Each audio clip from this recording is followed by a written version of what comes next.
appliances breaking down? Well, most appliances can last quite a while, but eventually time just takes a toll. And unfortunately, appliances aren't very cheap. To replace all of the appliances in your house, it's probably going to cost well over $10,000. And even just to replace a couple of the appliances, it's still going to cost $2,000 or $3,000. So what should you do? Well, we've worked with a lot of home sellers in your position, and here's what we recommend. The first is to replace the most important appliances first. So start by replacing the most important appliances like the refrigerator, the oven, the washer and dryer. And then over time, you can eventually replace less important appliances like the heating and the AC unit. The next recommendation is to fix what you can.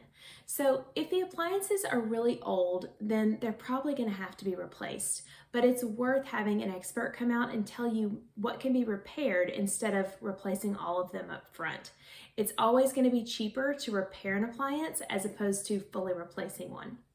The last piece of advice and our recommendation is to sell to a professional home buyer like us.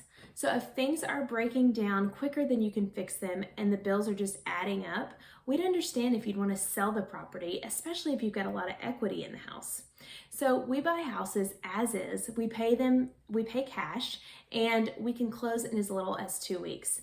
Give us a call at the number in the description of this video, and we'd love to talk to you about the details.